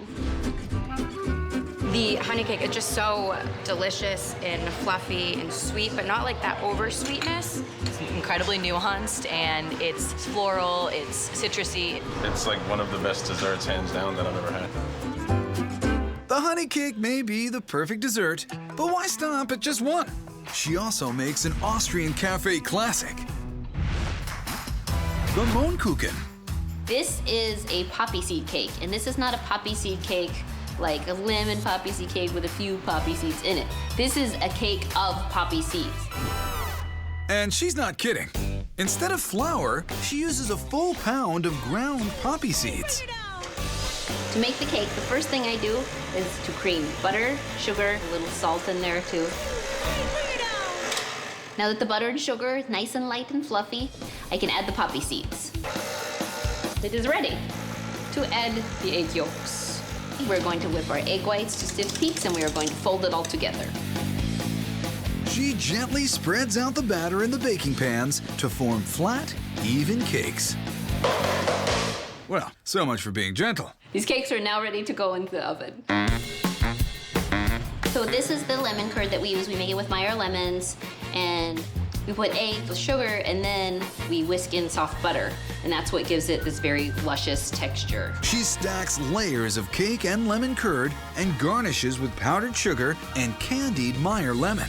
This is the Mohnkuchen. It's a delightful bite from the past with a hint of magic from Northern California. Even though it has an Eastern European root, it ties in the Meyer lemon, which is very Californian. It is surprisingly sweet and has a very good texture to it. You don't really have that texture of poppy seeds, but you definitely have the essence, and really nicely complemented by the lemon that was in there as well. I had the Mohnkuchen, and I can't help but smile when I eat it. And nothing puts a smile on your face like treats that are baked in tradition, like the ones 20th Century Cafe serves up. Known as the city that never sleeps, New York City is home to a restaurant that never changes, the Lexington Candy Shop. Lexington Candy Shop was first opened in 1925 by my grandfather, and we're keeping it going the way things used to be. When you walk in, you know right away you have gone back in time. And after 4 generations in the family, their customers are like family too. We have customers that have seen him grow up. You get people that come in, they're like, I haven't been here in 40 years, hasn't changed one bit, and you see that smile on their face, and that's when you know that you've hit them in a great way. Thank you, John. This was my favorite place as a kid, and it looks exactly the same now as it did the first time I ever came in here. Love the fact that this is one of the old vestiges of New York City. I'm a born and bred New Yorker, so whenever I feel nostalgic, I love to come here and have like this burger or a milkshake. And that nostalgic classic is the Lexington Candy Shop Butter Burger. Everybody loves burgers. We've been doing it the right way for the last 90 years like this. This certified Angus beef patty has just enough marbling of fat to add tons of flavor. While that gets cooking, I gotta tell you, this is one of the first things my father let me cook here. The most classic cheese to put on a burger is American cheese. So when you say cheeseburger, you're talking American cheese. But it's not the cheese that gives this cheeseburger its name. When you put that bun on top, it goes into all the nooks and crannies. Let me tell you, you take that first bite, you can't shove the rest of the burger in your mouth fast enough. That's how good this is. What are you waiting for? Oh, the butter makes it fantastic. This mouth-watering masterpiece gets paired with the quintessentially classic New York drink, the egg cream. It comes out of our 1948 soda fountain. It used to be an egg in it, but they got rid of it. Now nobody puts an egg in it. First, we add half and half. It gives it a creamier flavor. We add the seltzer, and then we add a couple of squirts of our homemade chocolate syrup. And voila, we have the perfect New York City egg cream. That house-made chocolate syrup makes one fine-looking egg cream. I personally prefer vanilla, but that's me. The The Butterburger is terrific. Chocolate egg cream is great. There are very few places that make a classic egg cream the way it was when I was a kid growing up. The bite of the burger is seared on the outside, nice and crumbly. The bread is toasted but nice and soft. This is perfection here, right here. Look at that. Excuse me if I seem too excited, but it's a dynamite burger. The chocolatey sweetness of the egg cream and the savory goodness, buttery of this Butterburger, just the best combination, and they make each other so much better. Luckily, perfect pairings aren't a thing of the past. When you want the classic experience, you got to come to a place like this. And people love seeing New York the way it was. One of the best things about this place is it is a piece of history, it's a piece of New York, and it has not changed. I'm glad this place is here. 1911 was a great year for Pittsburgh. They were making half the country steal, the Pirates were in third place, and the original Oyster House was born. Back then, women weren't allowed in the bar, but now Jen Griffo is the first female owner. The original Oyster House is the oldest bar in the city of Pittsburgh. Really? The oldest? We are. We are celebrating 147 years of business. I've been coming here probably over the last 50, 60 years. I don't think it's changed over the years, and that's what I like about it. Whenever you step into the Oyster House, you definitely feel like you're stepping back in time. My dad used to sit and tell me about his dad eating oysters and it all running down his father's face when he was a kid. And the original oyster is still the most popular item on the menu. Get them while they're hot. It all starts by mixing salt, pepper, seafood seasoning, and garlic powder. Oyster juice is the most important thing. Breadcrumbs are slowly added to reach the right consistency without diluting the flavor of the oyster juice. The mix is done. We're gonna take some oyster dough here, make a nice little ball. Take our oyster in here. The original oyster is a select oyster from the Chesapeake Bay. If the dough isn't the right consistency, the oyster will shoot out of the dough. The last thing we want is a shooting oyster. So the whole thing gets another dusting of breadcrumbs to seal it all in. This is the last bit of our batch. After a swim in some hot oil, they get a splash of house-made spicy vinegar to bring all those flavors together. These are the original oysters, only found at the original Oyster House. The breading's tangy with the spices, and when you get to the oyster, it's like finding a little treasure inside the treasure chest. It's like a hush puppy born in the water, you know? It's phenomenal. Every time I come down here, I get a fish sandwich and an oyster. I've been eating it for 50-some years, so it must be pretty good. The golden original oyster has some whale-sized competition, with another seafood favorite, the jumbo fish sandwich.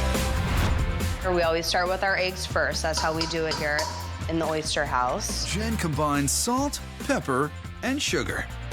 Flour and water get added to create a super thin batter. Our fried foods are very light. We look for a nice, thin consistency. To make this a sandwich you can't refuse, they don't use just any fish. This is the codfather. The fish is so massive that it literally falls off the sides of the bun. They cover that colossal cod with breadcrumbs from the same local company they've been using for the past 50 years. Now that our famous jumbo fish is breaded, we're ready to take this to the fryer and cook it up so we can eat it. These 50-year-old fryers have cooked up thousands of jumbo fish sandwiches, and each piece of cod is deep fried to crispy perfection. Our famous jumbo fish has now been cooked to the perfect golden brown. We're gonna build the sandwich the way that I prefer to do it. Jen likes hers with lettuce, tomato, onions, and house-made tartar sauce, with coleslaw and fries. Scooping the coleslaw. And there we are. Now I'm ready to eat. That's the best fish I've ever had. This is really a jumbo sandwich. When it came out, it was spilling over the side of the bread. I usually start by eating around the edges, and once I get that under control, I'll dive into the middle. It's big, but it's not too big. The fish sandwich is delicious. Sebastian John. The breading of this fish sandwich is spectacular. It's crispy, and the bun is also good. Want to bite? The original Oyster House is swimming in deep-fried tradition, and they're planning to be serving Pittsburghers for a long time to come. I think if the Oyster House survived 147 years, why can't we do another 147?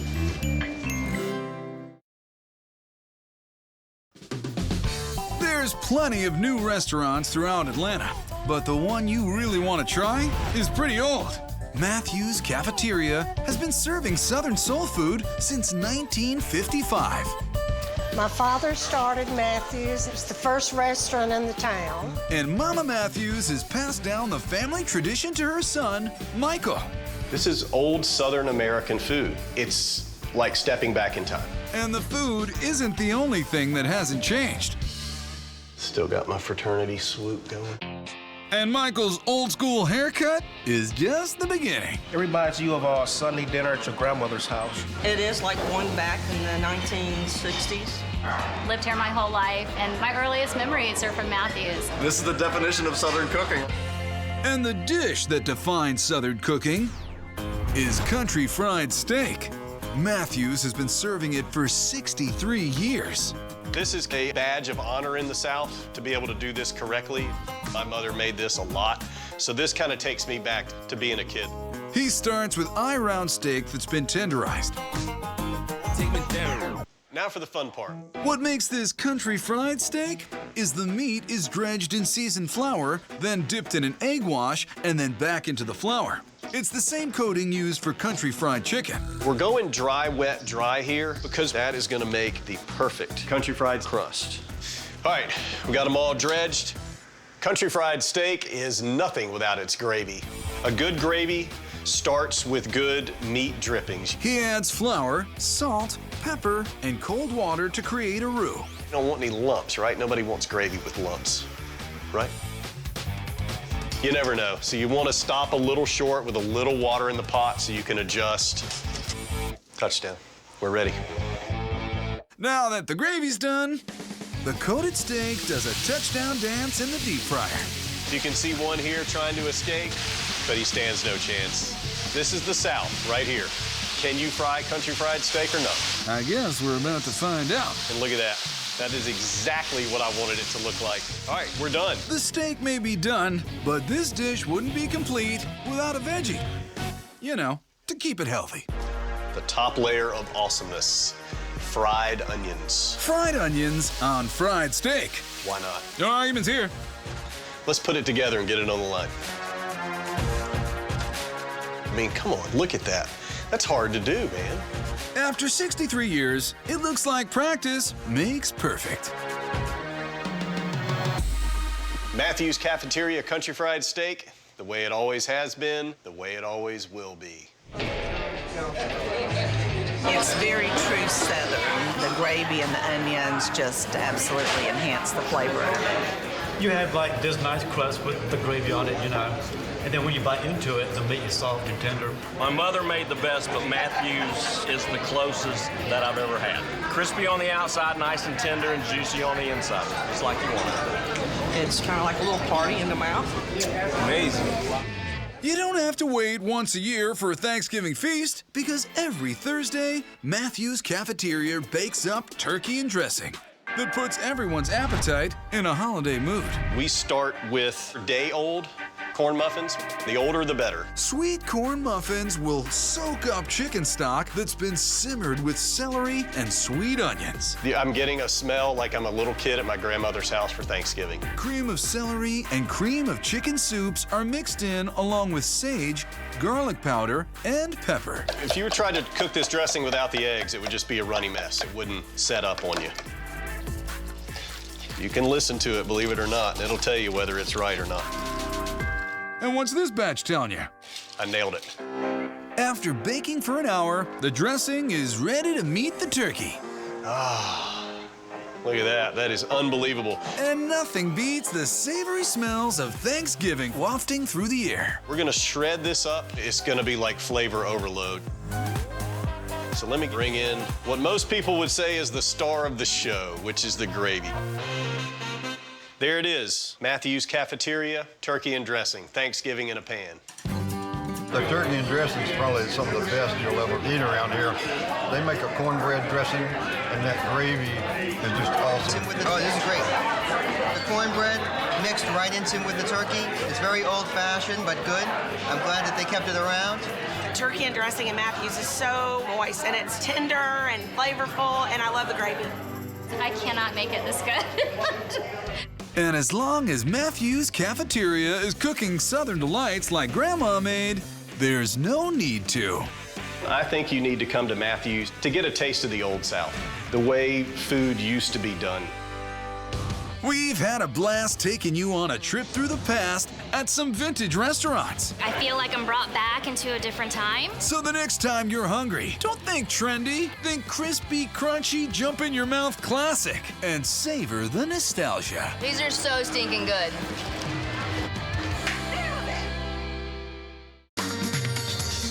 Food halls are where you can have it all. There's so much delicious food here. It's absolutely insane. Get in my belly. Ooh. We're talking truly authentic soul food. You can't fake this. The crispiest fish tacos. They taste like they're homemade. And the creamiest ice cream possible. There are no words to explain how good this is. And that's barely the beginning. They have everything. You can get oysters, you can get beer, wine, ramen, ice cream, Asian food, their sandwiches. Salty, it's spicy, it's a little fatty. Juicy, juicy burger. Your senses are gonna explode. It's great. Food halls are like temples to the joy of eating. Where else you gonna find that? Only in America. This is my food paradise. Right?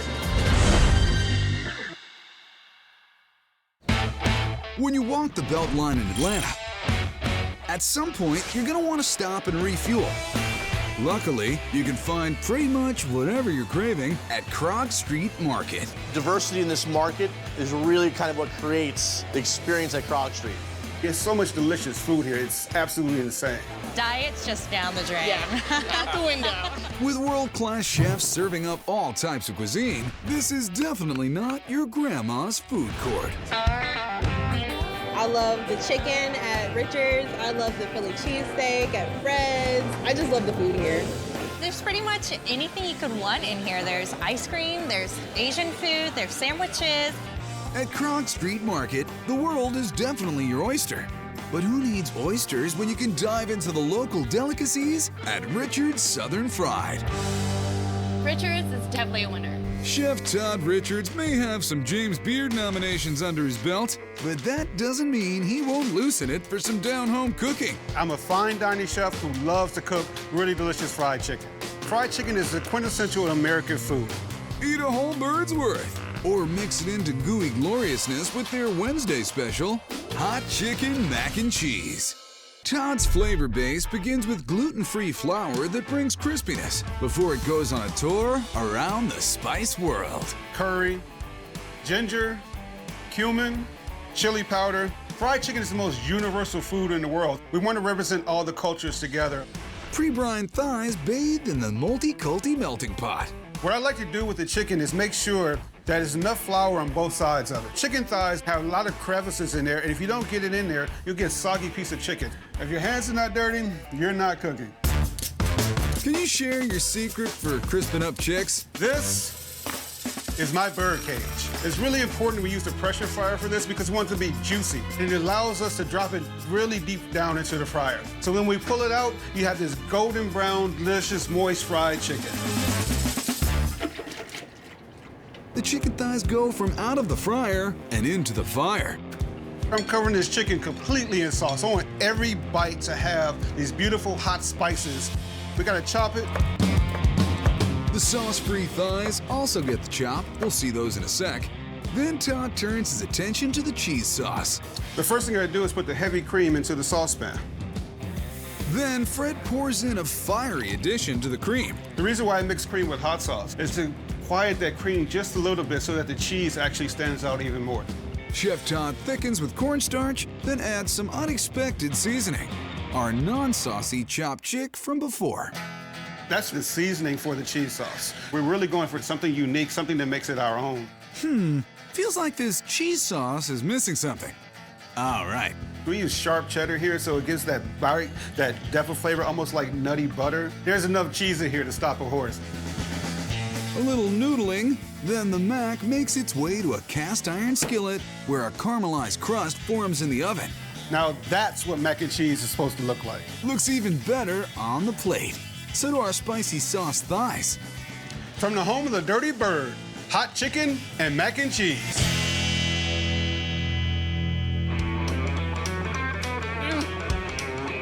It's so cheesy and good, and there's flavors in there that I've never had in mac and cheese before. It's awesome. Oh my God.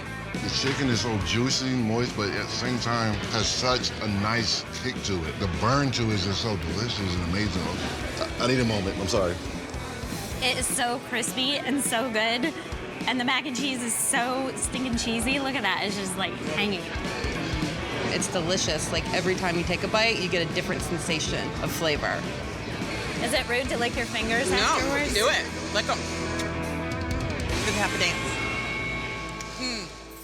Before you groove on over to another Croc Street stand, check out Todd's childhood fave, loaded potato wedges. I really love this dish because it takes me back home being with my dad and my mom again. Todd builds these loaded layers from the barbecue spice spuds on up. We wanted to have height on this so that people around you can be jealous of you eating really delicious fried chicken. Our fried chicken spiked cheese sauce gets an encore. My dad was a master of using things twice in the kitchen, so you want to drizzle that cheese sauce all the way around. Sour cream adds a nice tang, then chopped bacon. You cannot have loaded potato wedges without bacon. Or green onions. A little more of that heat, and spuds and birds. This is how we do it in Hotlanta.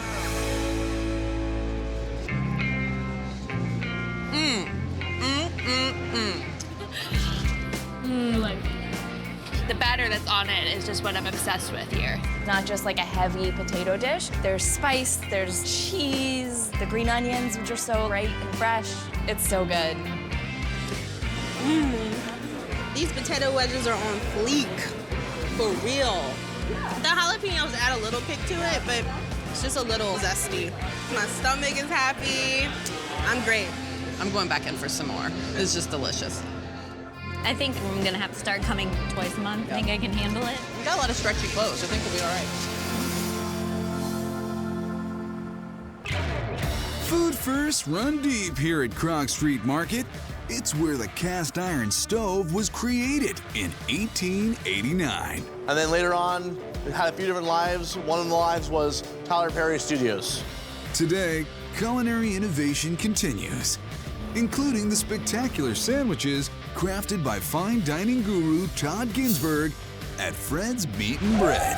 I realized I could do the same level of execution and care for the ingredients that I was doing in these fine dining white tablecloth restaurants in a more laid-back environment.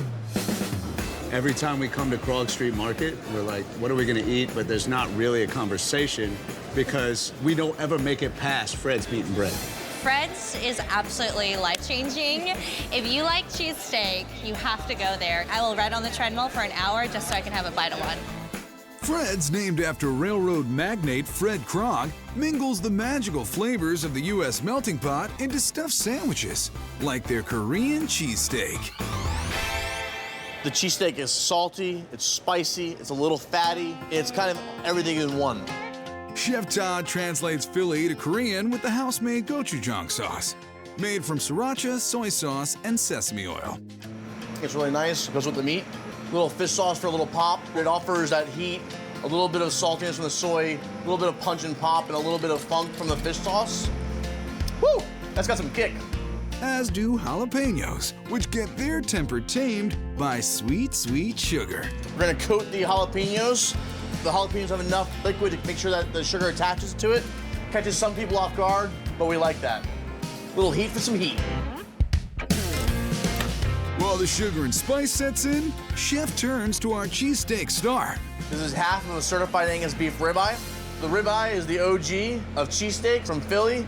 Angus beef settles in for a shave, followed by a short sear on the flat top. There it is. Just a nice little sizzle. So it only takes about 45 seconds. You don't get browning on it. You just want to cook the meat through so it's still nice and juicy. I'm gonna add some sauce to it now. About 5 good tablespoons. One more for good measure, maybe another one.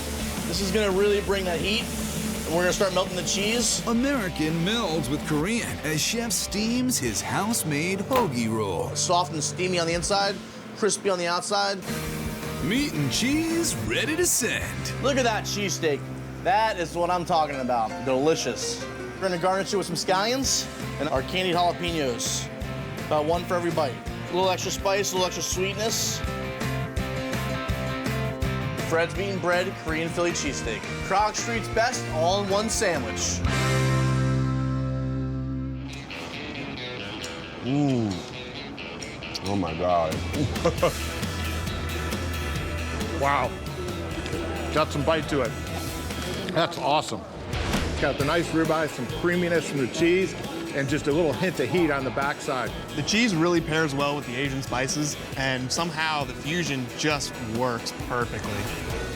That is so good. The candied jalapenos here have an interesting crunch to it, but it also brings a sweetness, and the sriracha plays perfectly with it, so you get a little bit of that heat. I'm definitely not sharing this. I got the vapors. That candied jalapeno is sweet, but it packs a punch. Woo! For flavors closer to home, get familiar with Fred's Pimento Cheese Club. I think this sandwich would have gone really well with other cheeses like Monterey Jack or Pepper Jack, but in the South, you gotta use pimento cheese with fried green tomatoes. Glad this New Jersey native knows his proper cheese placement. We got a nice creamy cheese here. This is gorgeous. Sliced green tomatoes bathe in buttermilk. We use green tomatoes here in the South because they're not so sweet. You got a little more acidity and they hold up great to frying. Then get their cornmeal crust. They're nice and covered in cornmeal, so now they're gonna go for a hot oil bath.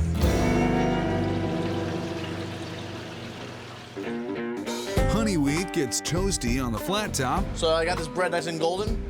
We're gonna take a little bit of this spicy mayonnaise and we're gonna spread it liberally on both sides of the sandwich. You can see the chipotle pieces in there. Give it a nice little smokiness. Todd slathers on pimento cheese, followed by our light and flaky fried green tomatoes. Some of my favorites, roasted poblano peppers that have been charred, peeled, and warmed. Don't be shy with the bacon. Boom. This club is bringing pimento cheese to a whole nother level. Oh my God. That's good. Get in my belly. The bread is amazing. Oh my God, it's so fresh. The bacon is crisp and the fried green tomato is perfect. It's super crispy on the outside. The creaminess of the pimento cheese just coats the sandwich. It's terrific. If you could put Georgia into a nutshell, this would be the sandwich for sure. It's all the best things about the South. I'm double fisting, sorry. Any way you slice it, Fred's Meat and Bread is a winner.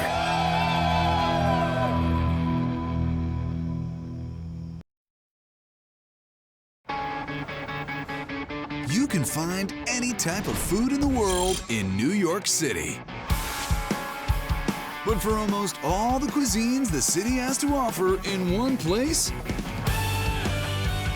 Gotham West Market is the spot. We love Gotham Market! New York is a great cultural place to try different food from around the world, and you can do that right here at the Gotham Market. You can't beat the amount of good neighborhood spots condensed into one little amazing food hall. They have everything here. You can get oysters, you can get beer, wine, ramen. I come in here every single week. Why not? Even if you ate here every day, you'd still find something new to drool for.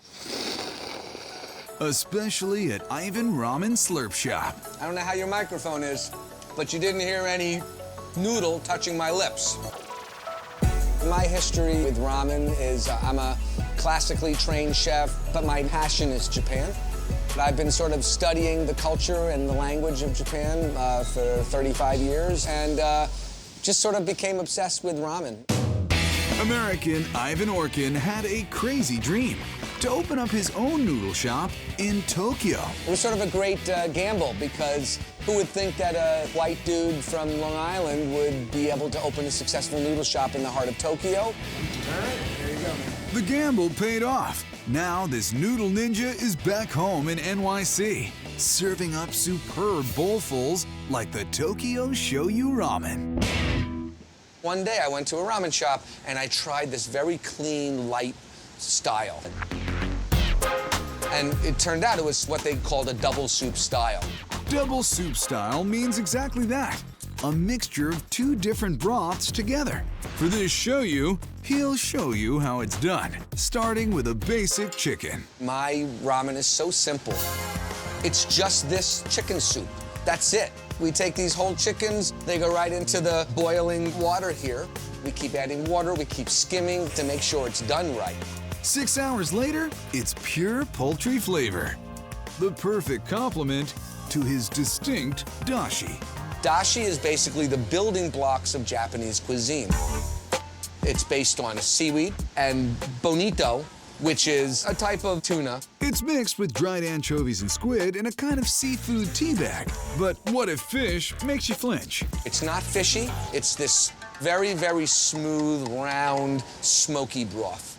The dashi simmers and stews. We bring them up to a very specific temperature. We remove them, we skim it. A good bowl of ramen is just overloaded with umami. It's why you like it so much. To create that umami, Ivan combines the broths in a bowl with shoyu, aka soy sauce. I made a soy sauce sort of essence that kicks the whole thing up another notch. Ivan designed his own noodle recipe that uses rye. I engineered a noodle that would stand up to the broth so it wouldn't soften so fast. I don't want to have a soup experience when I'm eating at a noodle shop. I want to have a noodle experience. Completing the experience, salty pork belly and an egg sliced with fishing line. I don't use a knife because the yolk will stick to the blade. This is the Ivan ramen, shoyu ramen, with a 6-minute egg in there, man. It's great. In Asian cultures, slurping isn't rude. It's like high-fiving the chef. Let's learn the art from Ivan himself. You have to pull it out from the bowl. And the old guys in Japan never use a spoon. They always drink it from the bowl. Nice slurp. Ooh. I mean, it's nice. They deliver? Oh, yeah. All those flavors together.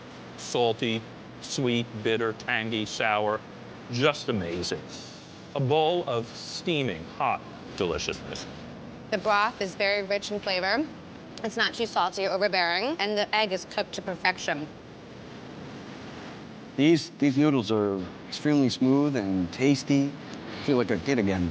For flavors closer to home, nosh on Ivan's Asia-fied deli classic, the New York pastrami. It's fun that we came up with this way to bring a little bit of New York into this ramen experience.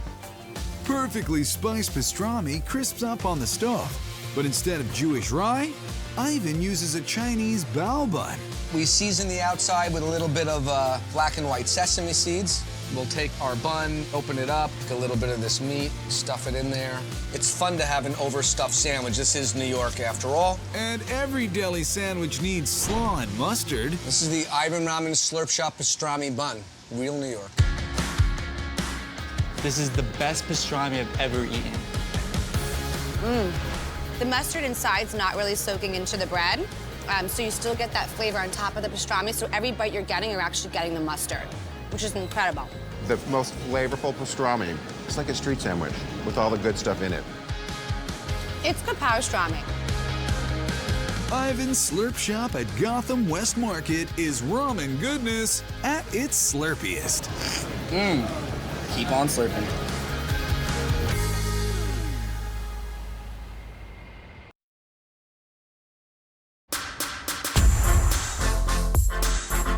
Pretty much any cuisine you crave can be found at New York's Gotham West Market. Except maybe a boring old piece of pizza. Why not grab some grandma-style goodness at Corner Slice? Corner Slice just knocks it out of the park. There's just a special love that they bake into it that you don't get anywhere else. Hey. Can I try this sausage Bianca? Yeah, of course. Really makes me feel good when people come in and try it and they say it tastes like my grandma made it, tastes like my mom made it. It's actually made by brothers, Mike with the help of Pete. For us growing up together, it's like we have a lot of the same food memories. That's the best part. Family flavors made by family. Doesn't get better. The Bergman Bros add nuance to traditional New York flavors, like on their oniony opus, the sausage Bianco.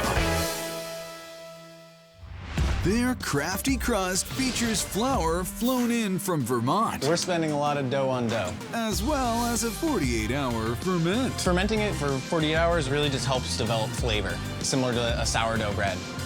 Pete portions the dough, then rolls it out into a rectangle.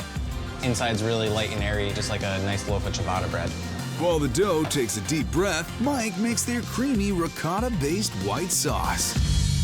This is like the base of all of our white pies. It's a really nice ricotta on its own, but to make it a little more spreadable, we put the cream.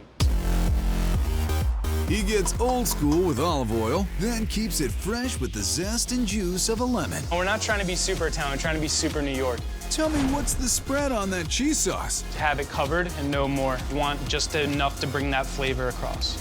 The cheese conversation deepens with mozzarella, provolone, pecorino, and grana padano.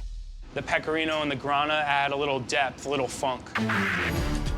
Then it's filled out with homemade fennel and pork sausage. I really like when some of it is bigger pieces and some of it's smaller. The little ones really cook and get crispy. The bigger ones stay a little juicier. Caramelized onions are enhanced by garlic oil. That's my favorite part, so I want to have that little extra flavor. Then the pizza takes a quick trip to the very core of Corner Slice. This is the Rolls-Royce of pizza ovens right now. Oh yeah. This is real New York flavor. A little effervescence in the form of EV00. Spicy, bright, adds a little richness. It's really nice. This is the sausage Bianco, classic New York flavors done right. The crust is perfectly charred. It's calling my name. It's saying, Franny, eat me right now. The dough is very, very soft. The sausage is flavorful, great spices, and the cheese is delicious. The crust is baked perfectly thin. You get a good helping of sausage on this pizza, too. They don't hold back on the ingredients. Oh, my God. Fennel sausage is amazing. Spicy, cheesy, it's meaty, it's oniony, and it's amazing. Corner Slice corners the Gotham West Market on making sure no one leaves hungry, just like Grandma. I'll probably take a few slices to go. I was gonna grab a pie, actually. Yeah? You wanna do that on the way out? Yeah, sure. Let's do it.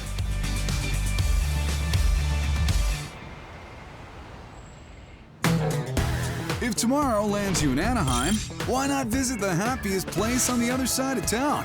A food kingdom known as the Packing House. Well, it's the last orange packing house in Anaheim, and it was converted to a lot of independent businesses. This is a unique food hall. There are no chain operators here. We wanted people who came here to Anaheim to know that they're in a special and a unique place. We have carefully curated every mom and pop that's in here, and George's represents American food in the best possible way.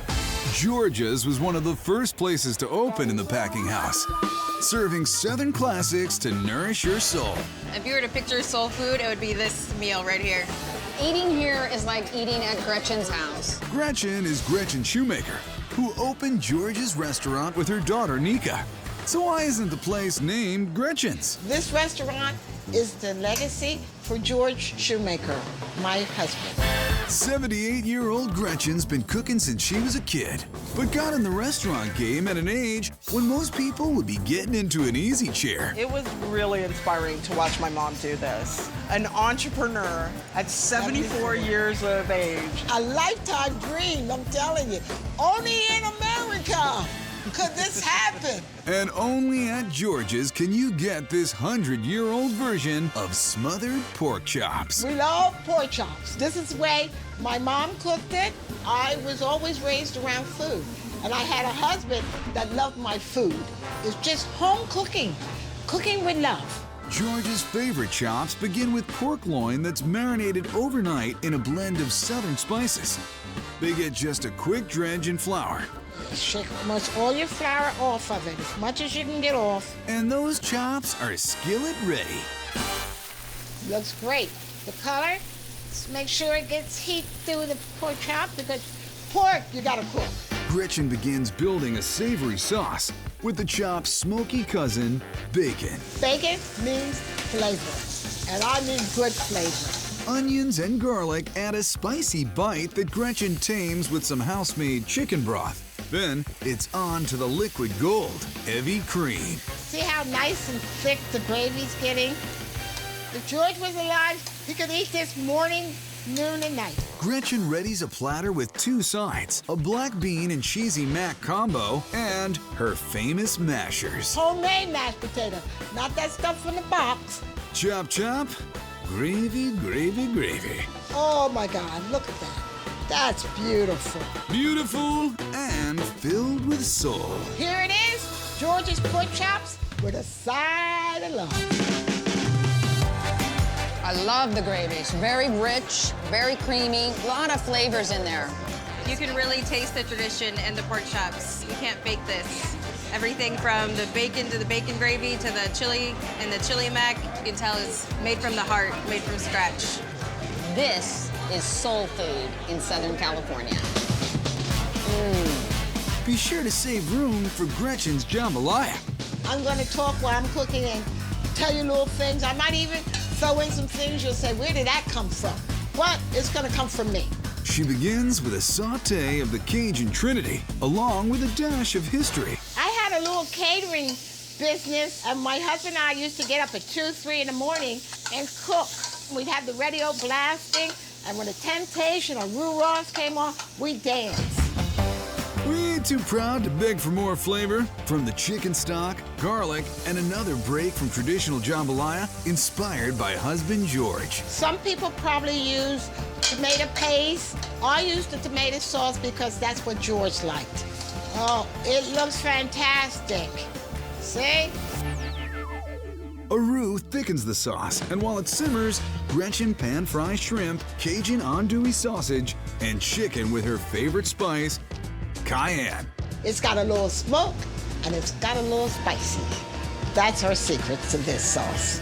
The smoky, spicy meats meet the sauce, find their way to the bowl, and get a crown of garlic rice. Gretchen's jambalaya, and come and get it. I have trouble articulating that other than a simple "we like." If you like spicy food, the sausage in here is perfect. It's just that right amount of spice. I don't know what she does to the rice, but it is so good. Yeah, you're eating too much of it. This is mine. You got a bite of sausage there and garlic, lots of garlic. The rice and the tomato sauce in it. Cannot get this anywhere else besides George's restaurant. From the halls of Grandma's house to the food halls of Anaheim, soul food is packed with generations of deliciousness and something even more precious. You know, most people think that soul food is only African American food. It's not. Soul food is anybody that cooks with love. That's what I do. I cook with love.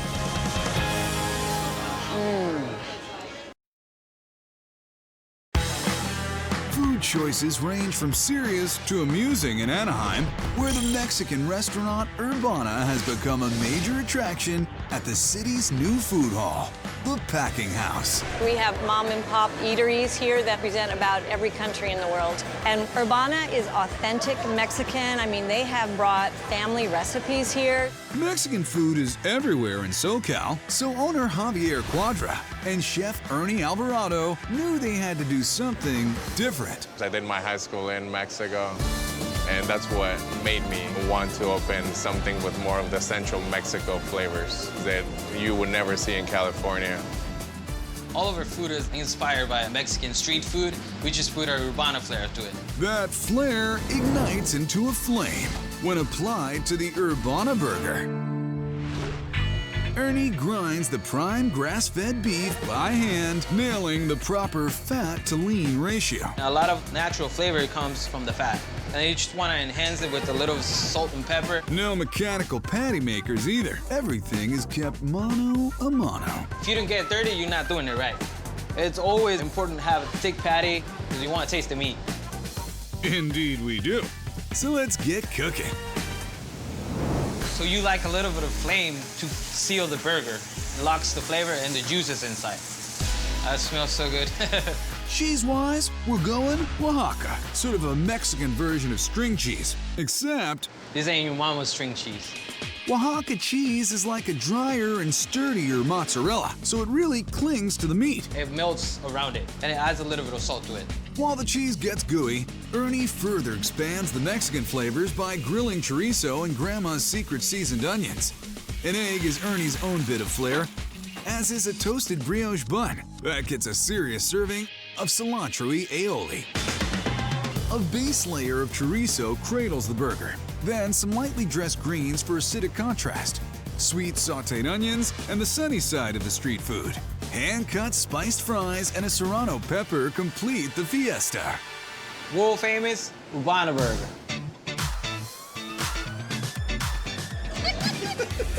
It's a little messy. It's so good though. This is not your typical backyard patio burger. I love eggs, so I think getting a nice big bite of that, just having the yolk drip down into all these ingredients, it kind of activates everything else, so it's really good. The combination between the ground beef and the chorizo itself, it's amazing. It's nice and cheesy and just juicy, juicy burger.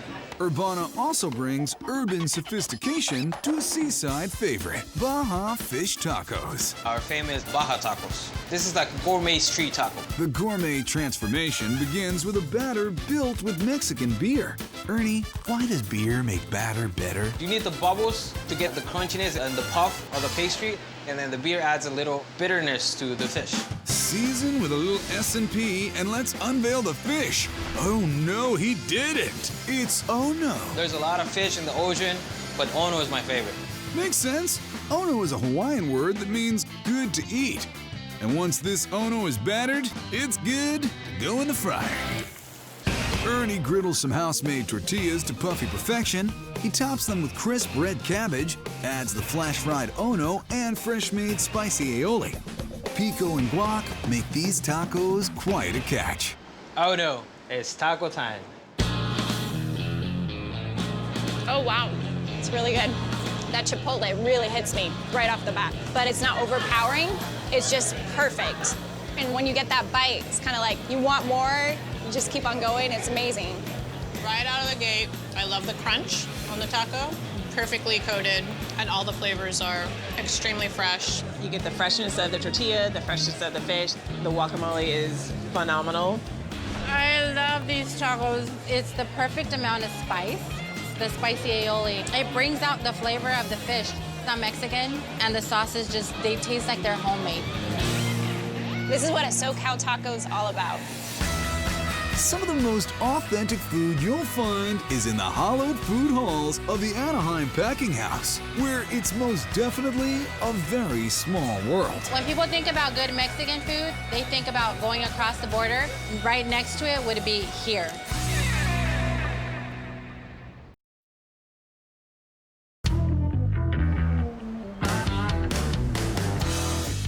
To become one with all the great eats that have made Cleveland such a great food town, make a pilgrimage to the neighborhood of Ohio City and the West Side Market.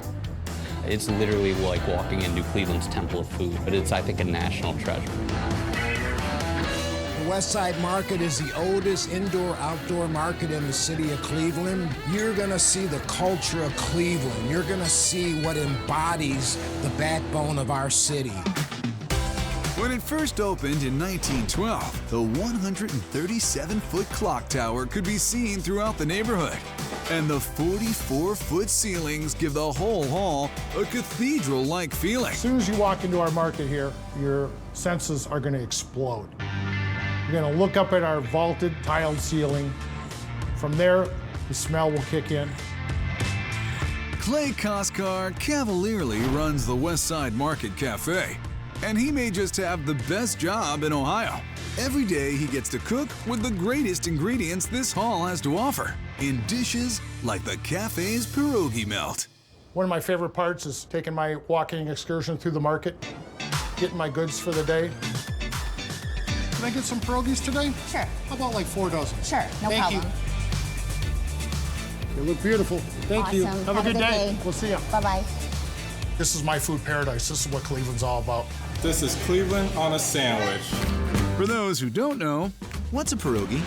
A pierogi is a delicious, stuffed wonderfulness. Care to elaborate, Clay? It's a pastry filled with mashed potatoes, sharp cheddar cheese. You get them from Perla Pierogies right out in the market, fresh every day. We fry them up nice and golden. They're fantastic. While those reach peak pierogi crispiness, Clay toasts up 2 slices of rosemary rye bread with creamy Munster cheese on top. While that Munster is melting, we're gonna add some sauerkraut to the grill. Okay, heat it up to go with that sandwich.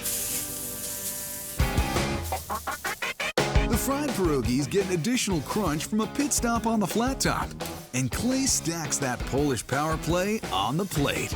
We plate them with our house-made potato chips. Serve them with a side of sour cream. The best of the West Side Market, one sandwich. Oh, yes, buttery, juicy, fresh potatoes. The dough is outstanding. And the sauerkraut, I do believe, is locally made here in the city of Cleveland. This sandwich is a killer. Right. The potato is kind of like your grandmother, who's sweet and nice, but not fun. And then the sauerkraut gets in there, and it's all like, let's really bring the heat up on this, and let's really make this a fun time. I've never had a pierogi in a sandwich before. This is really terrific. Wonderful sandwich. There's a lot of cheese on here for me. I love cheese. It's very delicious. So I love the combination of the potato and the sauerkraut itself and the way that they play it. I think the rye is actually a really important aspect of it too. There's nothing better than a homemade potato chip. That is awesome. That is a Polish fun sandwich right there. Delicious.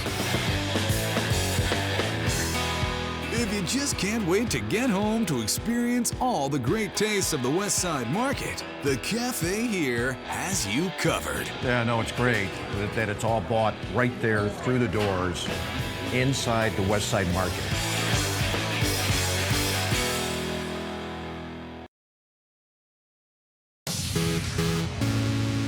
On a dessert quest at Cleveland's West Side Market, if you follow the foggy trail of vapors, your sweet tooth will be richly rewarded at Piccadilly Artisan Creamery. Piccadilly is all about really rich and creamy ice cream, handcrafted using liquid nitrogen. It's crazy because it's something that you never actually see. With all the smoke, looks like a science project being made right in front of you. No, really. It's like wave your arms around exciting. Load away. But Piccadilly isn't just about bringing a 21st century process to this 150-year-old food hall. We thought about bringing really great locally sourced ingredients together with a really neat, unique, and captivating experience. We work with farmers within the Cleveland and Northeast Ohio area. We love to partner with some of the other vendors here at the West Side Market. If I order a mint ice cream, it is actual mint. They actually steep their mint in their cream. No matter what you order, it's always organic products, and that's what gets me to come back all the time. Since each ice cream is made to order right in front of you, Adrian loves the seasonal swing of his flavor palette. In season today, Piccadilly's Creme Fraiche with Raspberry Swirl. Before we get into ingredients, Adrian, what's so cool about liquid nitrogen? Liquid nitrogen being poured into an ice cream base that has not yet been frozen will freeze it so quickly that ice crystals don't have a chance to form. You get a very rich and creamy ice cream. It is the creamiest ice cream you could make by the laws of science. Must be one of Newton's laws of yumodynamics. Adrian begins his formula with creme fraiche, which is the French version of sour cream. It's a bit richer and creamier. And that as a base of ice cream just gives you a wonderful kind of a 360-degree flavor. And then we're gonna add our ice cream base, which is milk, sugar, egg yolk, and cream. Some more sugar, and then a tangy surprise. We put a little bit of the orange and mango marmalade. I'll sprinkle a little bit of fresh lemon juice in there to give us a nice little zest that helps add to that tart kick to the ice cream. So you get sweet and a little bit of tart all in one. Blend that all together, pour it in the mixer, and he becomes Mr. Blizzard. Let's make some ice cream. I think Adrian might have a stone-cold crush on liquid nitrogen. Really great thing is nitrogen is organic, it's vegan, it's carb-free. Whatever your latest diet craze that you're into, nitrogen's got you covered. Sounds pretty chill. Now it's rich and creamy. It's perfect. All we need to do is add the raspberries. He loads up a cone and tops it with a spoonful of hot, toasted strawberries. Now there you have it, creme fraiche with raspberry swirl. I'm tasting creaminess, loaded flavor. If this is vanilla, this is like vanilla out of the world. This is crazy. It's hot and it's cold, like the strawberry filling. It's very good. It's a great mixture. But I'm all over this. This is great. Does that sweet science knock you out? It has a velvety texture to it that makes you want another bite. It's super creamy. It's definitely a different texture, but it's really good. It's kind of between like ice cream and frozen yogurt. Literally, it's so creamy. This one is just phenomenal. This is the best science ice cream I've ever had. With all the amazing fresh fare available at the West Side Market, peeking in on Piccadilly's foggy notion is must-see eating. My diet's starting tomorrow. What diet? I'm not worried about it.